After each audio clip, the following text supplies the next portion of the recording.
Okay, well, old friends, Midwestern friends, it's great to see you. I know you just got bumped from Fox and Friends. Unfortunately, you're in New York, but hey, you showed up. That's all we can do in life, right? And challenges happen, but I'm grateful to connect with you all at the start of 2025, and there's so much that has happened in your all lives, and certainly the book that you wrote. But I'm stoked to have you. So welcome to Super Life.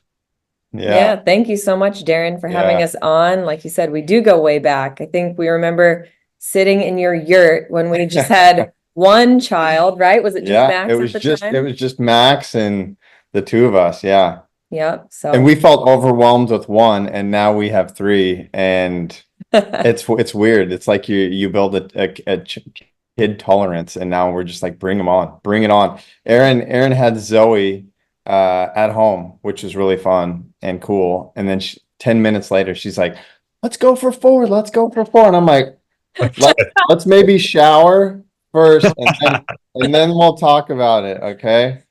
So, it quickly becomes your new normal and you forget all of the pain and misery yeah, of pregnancy and childbirth. right, So right. it's all worth it. Yeah. That's the magic of life, too. There's Right. certain memory that we, in a good way, I think. On the one hand, the amygdala goes crazy all the time, looking out for everything that's going to hurt us and kill us, Right.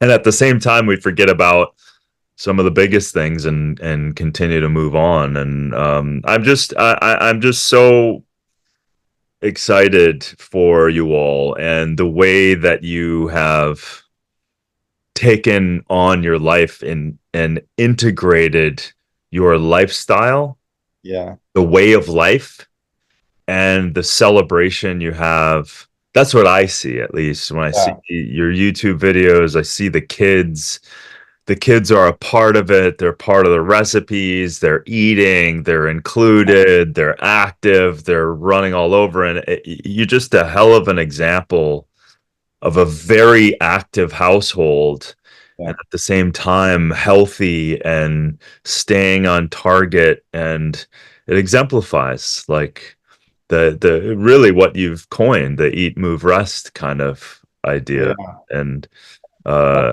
I'm just proud of you for all that you've done, for sure.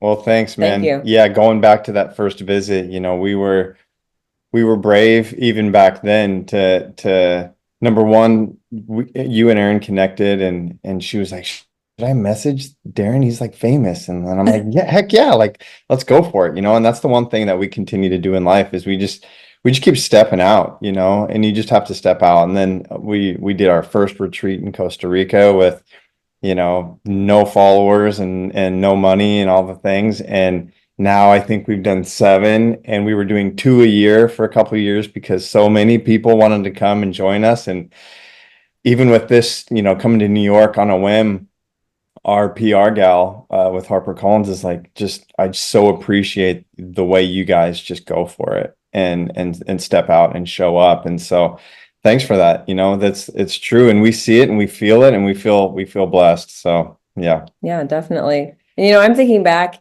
even before Max was born, we go before that Yeah. because I had been consuming Shakeology religiously every single morning Yeah. for Same. probably 7 years. And I think then Dusty and I got together and he adopted it as part of his daily Oh yeah. go-to as well. Oh yeah. And we've been fans ever since. And that was kind of like around the same time when we kind of figured that we needed to do a little bit more. Yeah. We wanted to step out and, for example, unbox our blender that we had gotten as a wedding gift that sat in our cupboard for 2 years. Right. We're Right. like, wait a minute. Right. We started getting curious and interested in superfoods and all of these things because, to be honest, we kind of felt like we were trying to just take the easy way out. Like, Yeah. oh, if we're just supplementing, then we can get away with eating fast food, staying out Right. late, doing all the things, but it truly caught up with us. Um, and when you're in your 20s, you feel like I'm supposed to be invincible, Right. but when your blood work says otherwise, and doctors are saying otherwise, and just in your soul, like I'm in this state of dis-ease, something is out of balance. We're like, wow, okay, so now we got to figure this thing out. Right. Yep. Yep. So you It's really, yeah, go So ahead. it kind of started with, for me, I was really, really struggling with so many scary symptoms that were compounding on top of each other, like hormonal imbalances, autoimmune-like issues with numbness, tingling, lethargy, brain fog, and even like a little bit of weakness. And then on top of that, being this person who's very, very socially anxious and awkward and prone to things like panic attacks. It was really difficult to function around others. So my day-to-day existence was just turmoil. And then Yeah. at night, I wasn't sleeping because I was so anxious about the symptoms. Right. And yeah, I was there witnessing, all this. Erin and I had just got together, but we were doing, I think, what we thought was like a big cause of all of this was our college lifestyles.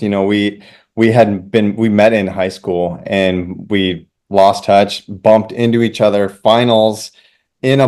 finals in a bar. We were subsisting. I worked in a bar, college thing, frat guy, lived on beer and pizza, and Erin was right there, for along for the ride. And we were all of a sudden like, but wait a second, now that college is done, why do we feel so crappy? We're 22, 23, 24 years old.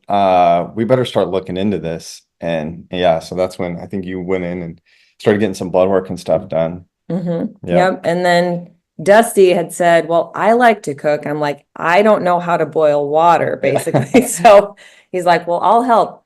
But what you really need to be hitting hard is the protein. You're not eating enough protein. Yeah. And so it turned from, the staying out late, drinking and eating fast food to like now we're cooking at home. We've got like the lean cuts of meat. Yeah. Almost every day we were doing like scrambled eggs for breakfast, Yeah. chicken or some kind of cold cut sub at lunch, and then, grilling our fish at dinner. So it was just like protein, which was new to me, honestly. And Darin, I know you're like Midwest football guy. Like, Erin's brother played football for Nebraska. We went to the University of Nebraska. It's football culture. The license plate in Nebraska is the beef state, right? You have Omaha steaks. And so it's like, talk about being ingrained. I was like, yes, of course we're eating meat at every meal, and why would we not? And if I don't feel good, it's probably because I don't have enough meat, right? Or I haven't had enough meat today. And so, yeah. So we thought we were dialed in, but now that we're these like certified health nuts, Yeah. and we're exercising hard and all the things, not going out anymore, we're like, let's start getting our blood work done. We go into my dad's clinic, he's a physician, and get our blood work done. And the nurses broke the news to me that my cholesterol was inching higher and higher. And they're like, your mom's side of the family and your dad's side of the family both have heart disease. Yeah. This is hereditary. We want you to go on a statin drug. And I'm like, okay, yeah, fine. We were let's maybe fix 25? Yeah, Maybe 26. 25? Statin drug at 25. And I go, yeah, like, it's the, pill for every ill mentality. I'm like, okay, let's just fix it. So how long do I need to take it? And she's like, well, it's better to be on it forever than to have your cholesterol. And I was like, okay, you had me at forever. Right. That's just not something I want to prescribe to, literally. And so, we kind of at that point we're like, okay, well, if we think we're doing everything right, we got to go back to the drawing board. And in the past, like being this hypochondriac and having so many symptoms, I would always go to Dr. Google for my second opinion, but you never hear what you want to hear, Dad. like it's always worst case scenario. And so I'm like, instead, I gotta quit searching symptoms. We got to start searching for solutions. Yeah. And Dr. Esselstyn actually came it was very, very divine timing. It was bizarre. Yeah. So we're just gonna roll, Darin. We're talking probably too much. Go. We shortly after Erin had the statin scare, which again was from her dad's clinic. You know, it wasn't like, hey, this is some scary doctor that I just went to see. This is like her old man telling her, like, sorry, hon, like, here you go, rest of your life. And so it's like, whoa, whoa, whoa. She started doing the research, and her uncle is also a physician, but he's like a health nut, runner, you know, Cardiologist. cardiologist, totally different. They're brothers, of course, but totally different. And Uncle Steve's the healthy one. He's like, hey, I know what you kids would like. Come see this guy who's speaking at this local hospital. Like Erin mentioned, it turned out to be Dr. Esselstyn. We show up, no expectations, not really sure. He's talking about he brought and made bean sprout quesadillas, you know, raw, vegan wraps, and is telling us, you know, about this 85-year-old who he just reversed, you know, his heart disease with plants, with food. And we're like, holy moly, you know, so take it in. Lent was around the corner. We went as a family. We're like, let's go 40 days, no meat, you know, for Lent here coming up. And we did it. I was terrified. You know, I thought I was going to shrivel up and blow it. Erin and I have always been pretty lean, even when we were eating bad. I'm like, what's going to happen to me? You know, am I even going to survive? But I stumbled upon, you know, Rich Roll's article from a long time ago, Forks Over Knives, that was busting the protein myth. And I read it, and he gave me permission. And I'm like, if this guy can do it, you know, at the time he was on the cover of magazines as like the fittest man, you know, in the world, or in whatever, in sports. And I'm like, all right, let's do it. And it felt amazing. You know, I had been struggling with acid reflux for years. Again, Erin's dad had me on 2 different medications for heartburn at 20 something. Like, I'm just doing it, you know, because I didn't know any better. And you know, I Googled it, it said, drink cow's milk, you know, and eat a hard-boiled egg, because that's going to calm the acid. And you know, now after doing the research, you learn that you drink cow's milk, it's highly acidic. It's actually pulling calcium from your bones. It's making everything worse. And it's like, holy moly. So we were like, something's right here after 40 days. Yeah, not to mention all these other things that people don't talk about with meat, and how you cook meat, and where it's from, and what's in there, and then what's in the milk, and it's pasteurized, it's mostly dead, it's got casein, Right. got growth hormone, it's got genetically modified organisms from the feed, it's like all this stuff. So, you know, we have a similar, I think, you know, it's funny because I had acid reflux was the thing that got my last attention. Yeah. I was too. I was like, even after football, I was still kind of in, because I, you know, had that injury and I was done. But then I got fully into training because I wanted to get better and everything else. And so I got stronger and bigger. Yeah. So I'm pounding all of this stuff. And all of a sudden I'm like, why do I feel so bad? Right. And I was that same thing, that acid reflux. Yeah. That got me, and food combining, and that just went away in a week. Right. It's like, and I just quit all of that stuff. And so let's just understand that the culture around us is so strong and so powerful, and everyone can understand that. Everyone listening, you have a friend, you have your family, you have your children, you have your extended family, you have your state, your city, your biology, your history, your everything that's converging around you to tell you what to eat.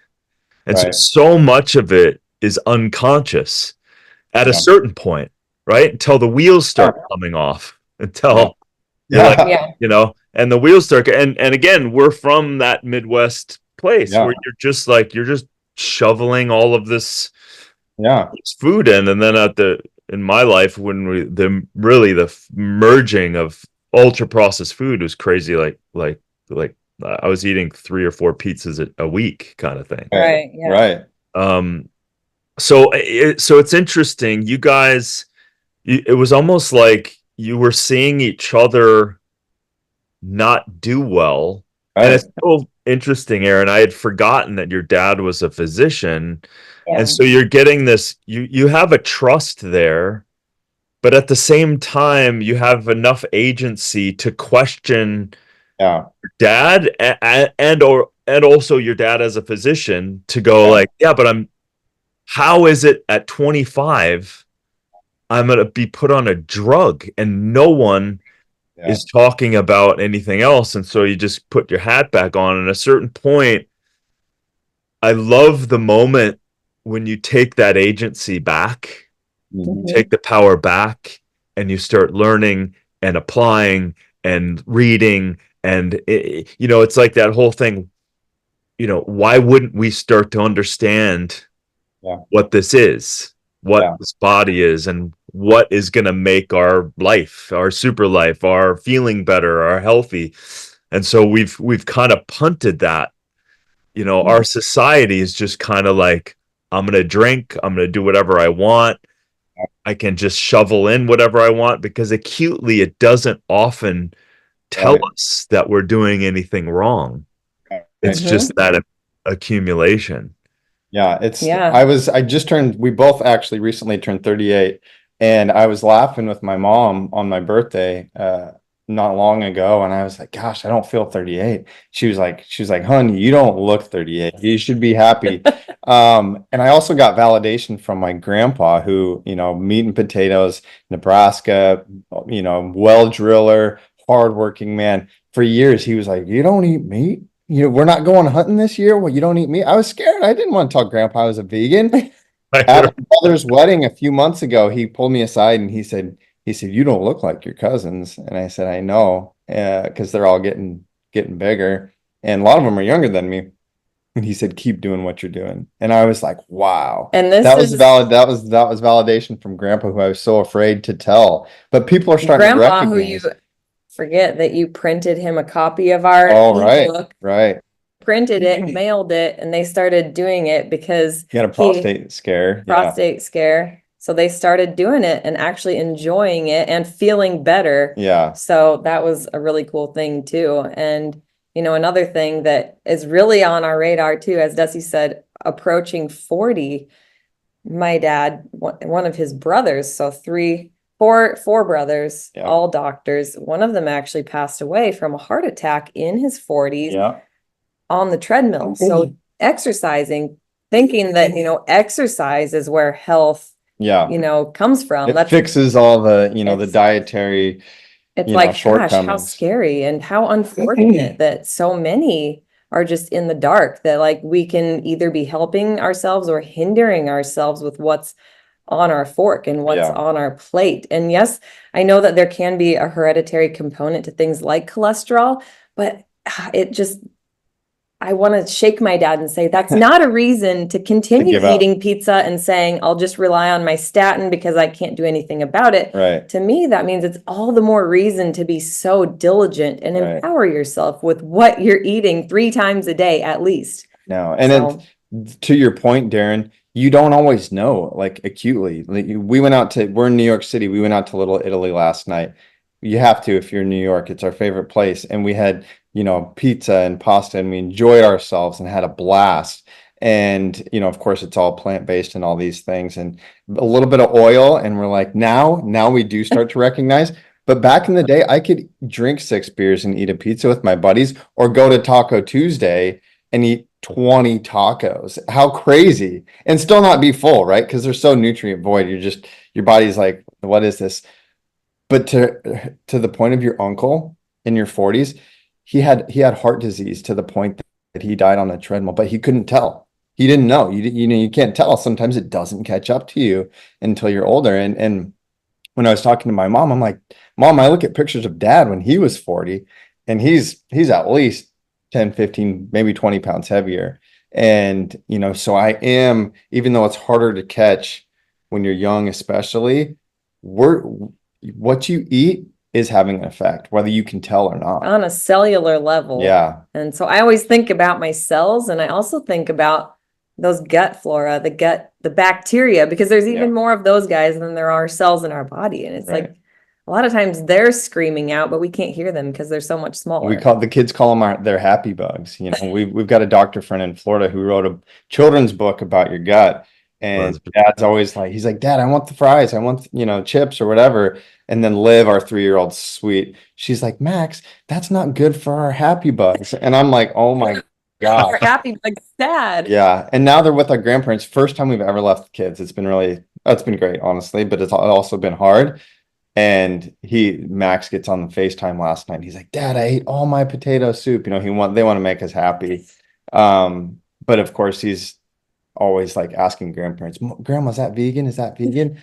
And we don't like the V word. We don't like the V word. We're like, hey, we don't want to raise our kids to be weird and, dogmatic about this, but they are recognizing. And even Max knows, after baseball last fall, he had a cupcake and he told me, he's like, Dad, I feel sugared out. I feel terrible, and I was glad, Erin was mad at me for letting him eat that non-vegan cupcake. But I was like, you know what? This is actually good for him to learn and recognize, because we can shove it down their throats, as parents. And he's 6 now, so he's still super little. But if they can see, they learn and they recognize for themselves, then it's not about mom and dad making us do this. But it's like, wow, what a gift for them as kids to grow up knowing the impacts of what we're putting in our bodies, Well, more importantly, to feel the difference, because if you don't, like we all went through, we disconnected ourselves and created such a chasm of not feeling our body for so long or feeling it optimal. But if you don't shut that off and shove a bunch of weird food into kids' bodies and the processed food, and it's so unfortunately convenient to do, you keep that radar up, and then majority of their food is nutrient rich and plant centric. And then it's beautiful that he made the distinction, like, I'm feeling not I feel different. And and I remember this one quick story. I was in San Francisco doing this class, and I was staying with this family, and I loved how the parents kind of handled, and the kid was like, it's dinner time, and the kid was maybe 9, and they said, well, what does your body want to eat? And it was interesting. So listen to that. What does your body want? Not what I want. So it starts to, what does your body want? And the kid acted like a kid. He said, it wants ice cream. Right. He goes, are you sure your body wants ice cream? Yes. And they were like, okay. Right. So they let the kid have it. I happened to be there because I stayed with them. The next morning, I heard the conversation. This was unbelievable. He woke up. He wasn't feeling good. And his mom said, what's going on? Mom, when I said my body wanted ice cream, it didn't want ice cream. I feel really bad that I made that choice. And I was like, wow. Yeah. So that alone, you're empowering the choice, and you're keeping that radar of feeling and that body connection, right? And it's not just this unconscious, what everyone else is doing. It's like a conscious choice. I love, what do you think, as super aware, integrated family, plant forward, middle America, what do you think are because you're constantly facing, I mean, I know you're moving around in Florida and things like that, but you've spent a lot of time in Nebraska surrounded by everything not what you're doing. Right. Yeah. So you've had to create your own ecosystem. What do you think is the most powerful thing, a few takeaways for parents of any kind, starting at any place? What do you think they could do from a time efficiency perspective, from a conscious perspective, and some starting points so that they can maybe include more in this case, whole food, plant-based meals, into their children's lives? Yeah, I like what you said real quick. Yep. Erin will have the better answer, but I like what you said about the ecosystem. Yep. Even here in New York City, I'm imagining like this bubble Erin and I have we've got dates, bananas, we went straight to Whole Foods on New Year's Eve, like I mentioned, battling all the people, at Columbus Circle. There was no joke, probably 2,000 people at Whole Foods.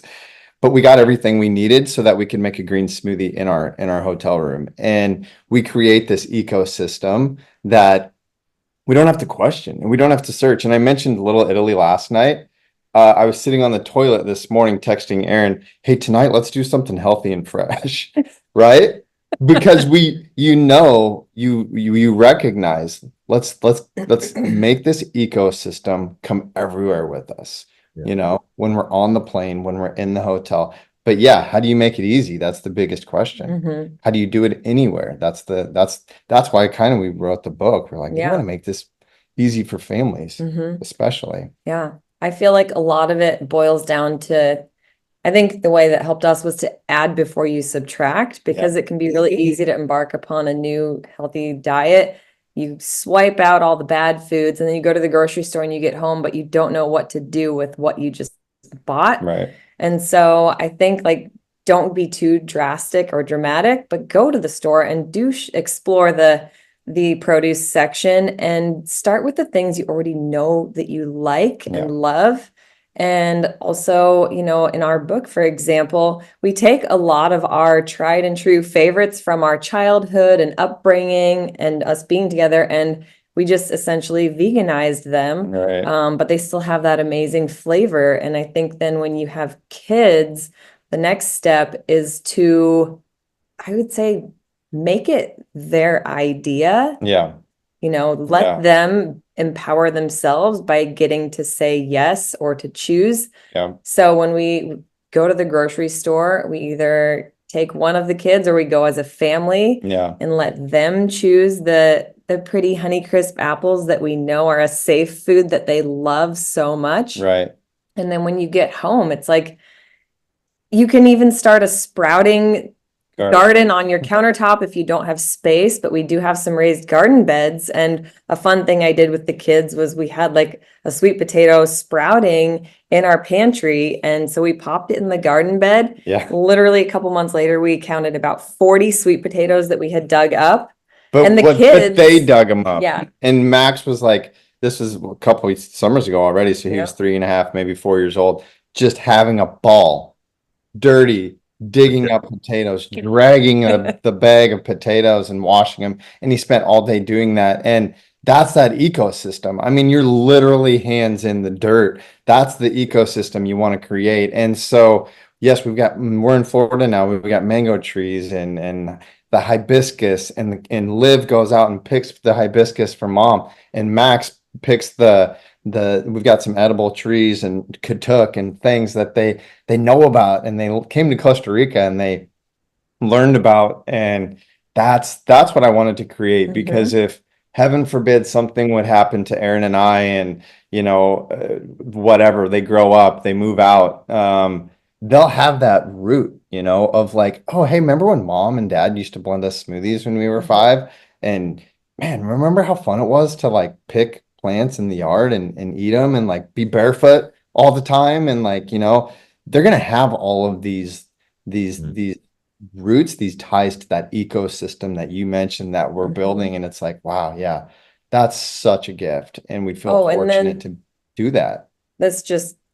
I need to say this too. Do not cater. So it can be really, really easy to make yourselves like a healthy, nourishing meal. Then be like, here, kids, here's your Lunchable, or your Easy Mac, because that they'll eat it. Right. And yes, that's good. Like, it's a very delicate balance, because we want our kids to eat and be nourished. And if we feed them something they don't like, they're not going to eat. And then, oh my gosh, they're gonna shrivel up and blow away. But we've just realized that like it takes multiple times and attempts for kids to try something new. So like providing their, we call them the safe foods, things that we know they like, but then always continuing to introduce other foods that they don't think they like yet. Because studies have actually shown that like small children's taste buds change like every 2 weeks. Right. And so you just keep providing and they get a little bit more brave. And so I think that helps a lot, because as soon as you start catering, then it gets harder and harder to not do that. And it makes more work for yourself. So try to create meals that everybody can enjoy and incorporate some of those safe food components. Like Max doesn't love cooked carrots, but he does love, potatoes. So it's like, okay, that's fine. He loves raw carrots because Bugs Bunny, right? And then so it's like, hell yeah, dude, let's turn on Bugs and let's eat 20 raw carrots, if that's how you'll take them. Cool. You find the way. And I think if there's one thing in specific, whether you're a family or single or have kids, the green smoothie has been life-changing for me, for us, which again, you can maybe see this little tiny kitchen we have here. We brought our NutriBullet blender like we do, and we bought a bag of spinach and some kale and some bananas that we froze, and we make our green smoothie no matter what, even if I'm eating greasy food in Little Italy, because that's where we are in New York and we're on the street. I know I had that green smoothie. Fills my gut with that healthy fiber and the carbs, the glycogen that I need for energy. And it's like, man, so I would say that for anybody. I mean, the best, start there. Maybe start your day with the greens. It tastes really good. And so we actually look forward to it, and the kids actually enjoy it too, because it's got mango and pineapple and banana. So it's sweetened. You know, a lot of people don't find greens palatable, especially the darker ones that we're supposed to eat more of. Right. So I find, the green smoothie is huge. It's like our daily multivitamin in a glass. Totally. Yeah. Yeah, there's so many different ways to get creative with a blender and start that way and make it palatable based on wherever someone's starting, at least give it a go and try it. The book, the Happy Healthy Plant-Based Cookbook, you have it broken down into 3 parts. So talk to me about this first part where it's a guide to learn how to eat, move, rest. I love that combination, because it's cookbook primarily, but yet, and so much of your videos and YouTube, it's kind of, again, that you have a celebratory thing around eating, the colors, the flavors, the textures, the smoothie bowls, the kids, all of that stuff. And at the same time, you're working hard, you're working out, you're moving. So talk to me about that first part of the book.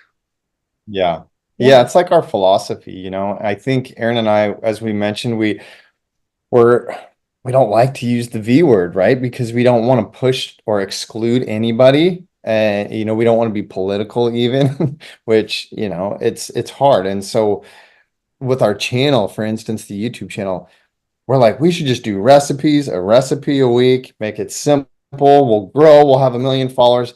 But we're like, what about like when we take the kids to the beach and let's have fun. Like, let's make this entertaining also. So it's very much lifestyle, more so than just like, hey, you can get your recipes, and trust us. We get comments from people that tell us enough of the kids, or I just want recipes, or just give me this, so you get, please everybody. But then you also get people that are like, my kids ask to watch you guys. And I think that while that demographic, it probably isn't as big or certainly not as profitable or whatever, that means more, right? So we're like, we have to include this philosophy, not just in our channel, but in the book. Like, let's break it down. Let's talk about our roots, where we came from, and we just have to be relatable. And I think let's use that food as fuel. So these recipes will fuel your life. So food is definitely the portal, because we always say, like, eat, move, and rest are the 3 things we all do every day that we could all be doing a little or a lot better.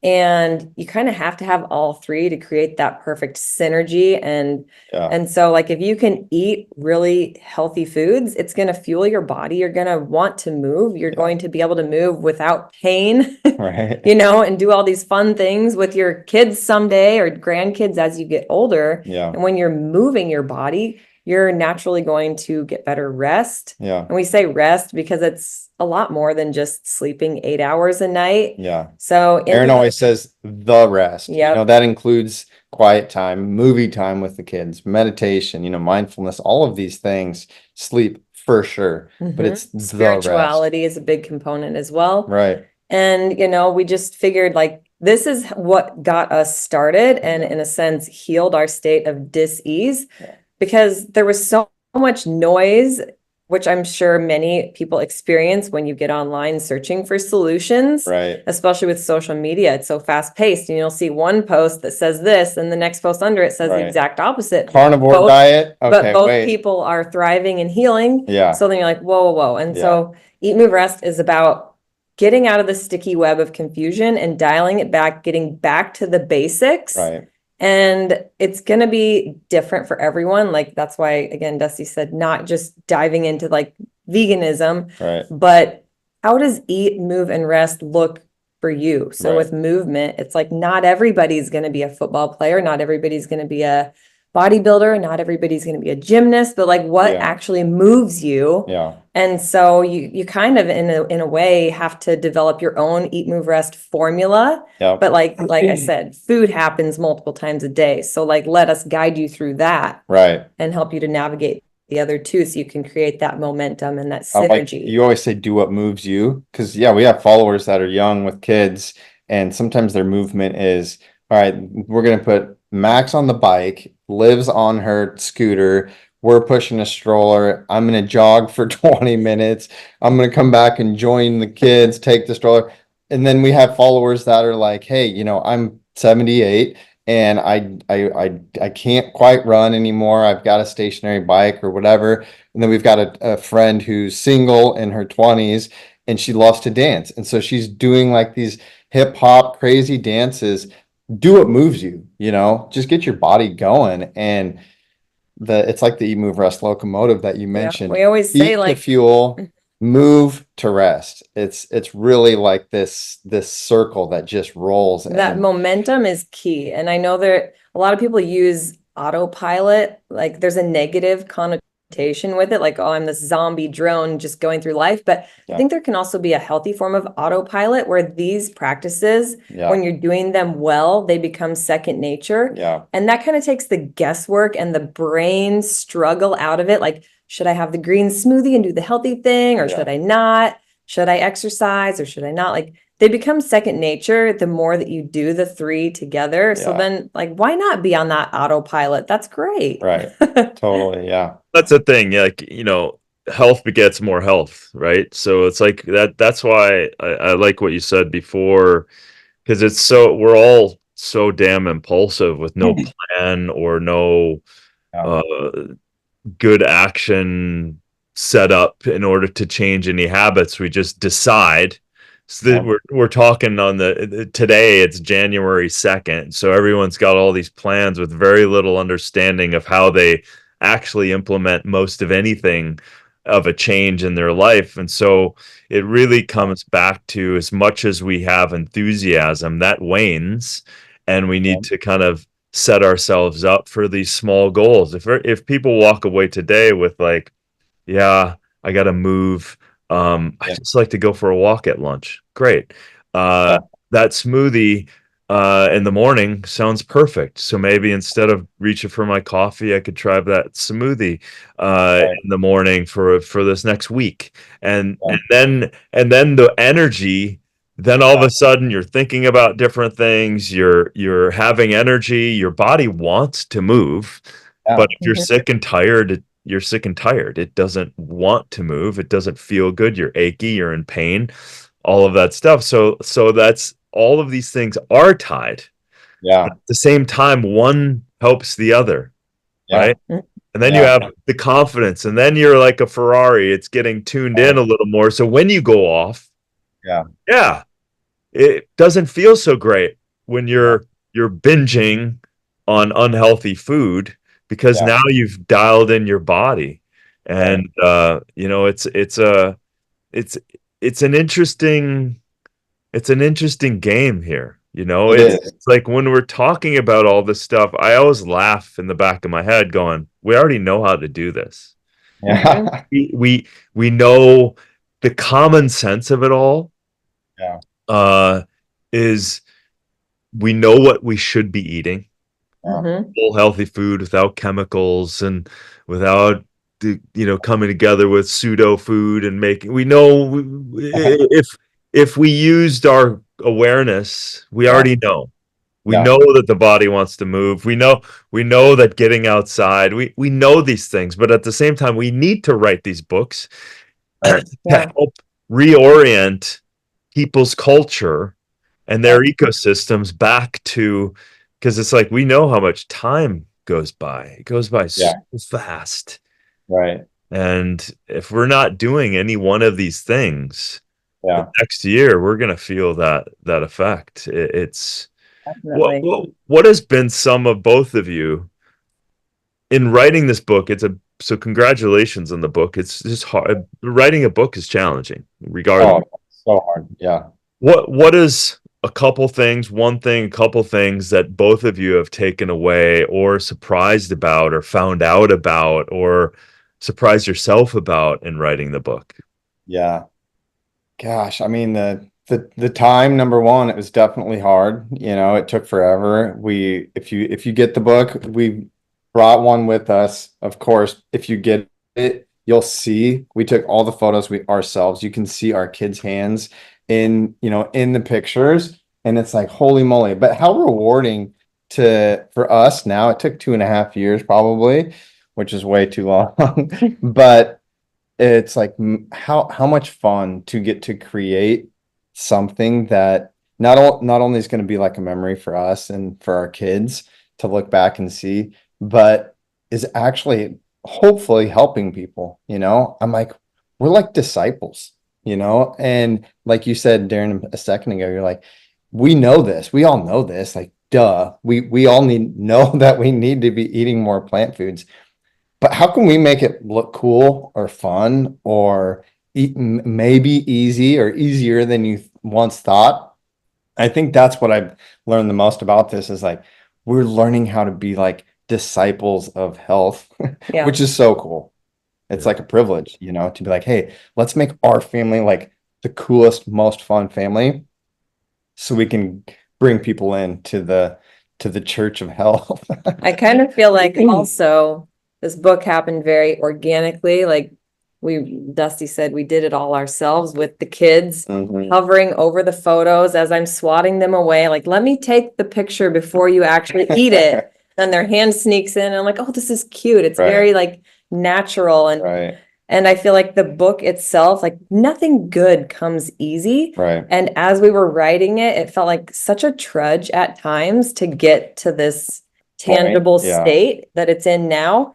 But I feel like it was a kind of a reflection of our health and healing journey because Yeah. that doesn't happen overnight either, especially if you aren't going the pill for every ill route. Yeah. But it took persistence and it took a heck of a lot of trust Yeah. that this process, there's never really a means to an end. Like you can always be upgrading your health, but like we definitely feel dialed in now and like we've got that momentum. And it's just so cool that the book was that same process of just like trusting Yeah. and knowing that something good will come at the end. There's a light at the end of that tunnel. So if you're feeling like you are stuck in the darkness with your health, like you've just got to keep putting your feet in that forward direction, Yeah.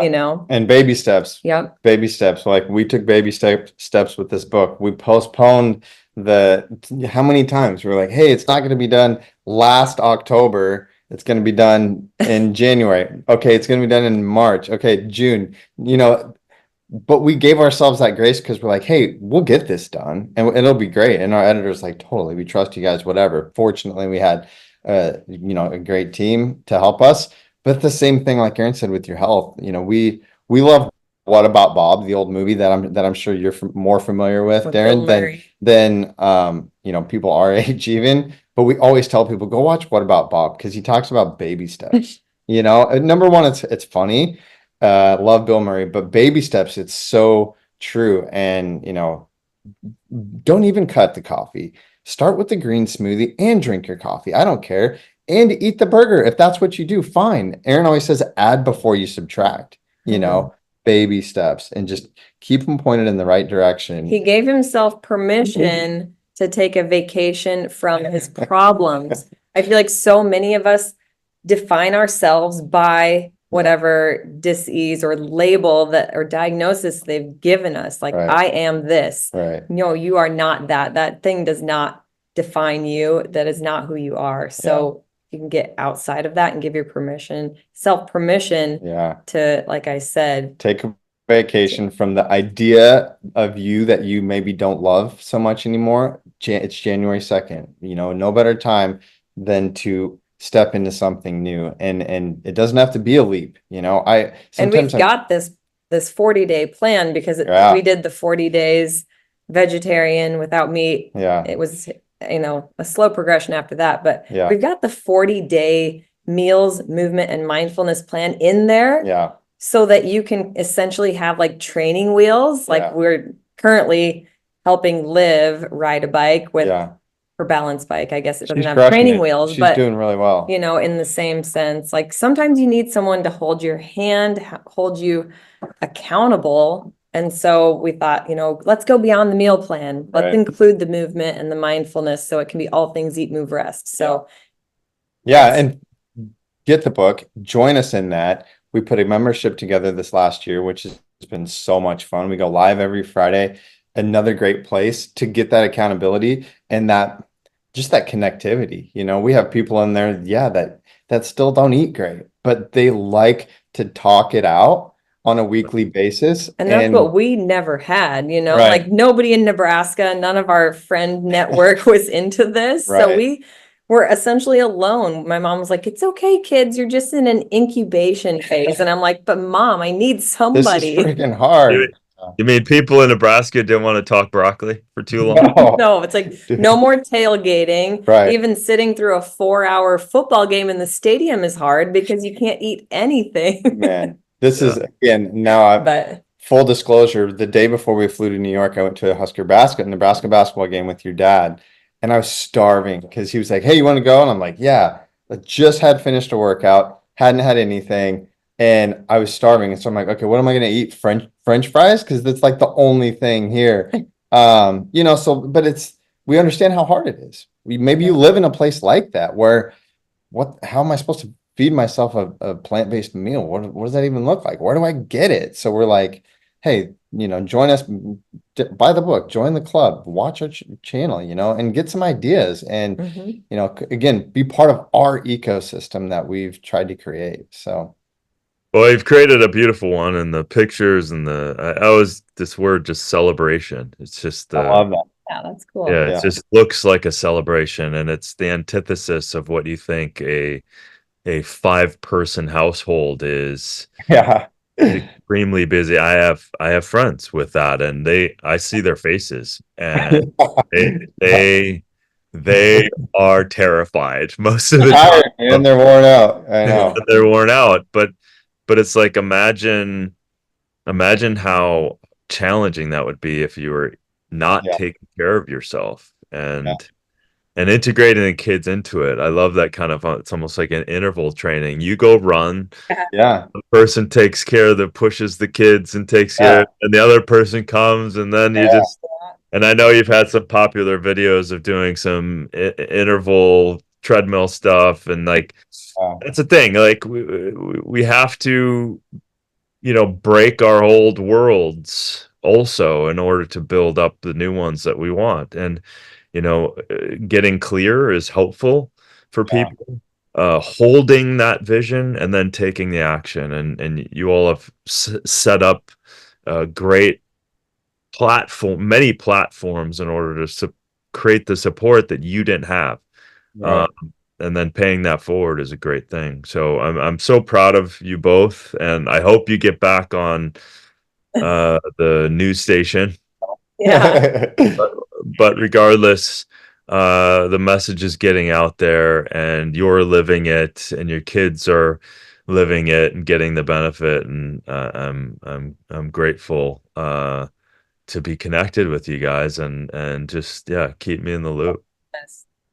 Cool, man. Yeah, we'll do. No, we love you, admire you, and feel fortunate. Everybody we ever talk to, we're like, hey, did we mention we know Darin Olien? Like, yeah, the show, the Netflix, yeah, he's our friend. Just, we feel fortunate to know you too, man, and look up to you very much. So appreciate that. Absolutely. Well, where can people get the book? Yeah. And I think we're recording, it's just about ready to come out. So it Wow. will be out by the time this launches. And Yep. where can people, all places books are sold, I would imagine. Anywhere books are sold, Yeah. or you can go to eatmoverest.com/book. Yep. Check it out there. We've And got links and we've got a lot of followers overseas too. So I think it's coming out a little bit later, like in the UK and stuff, but go to the website. I would say eatmoverest.com/book and you can find all of that information. So Right on. A big shout out to HarperCollins. It's yeah, my publisher too. So yeah, awesome. love those they're guys. good over there. Yeah. Well, love you both. Thank you so much. And let's all eat, move, and rest just a little more. I love Sounds that. good. Thanks for having us on, Darin. Yeah, thanks. Gotcha.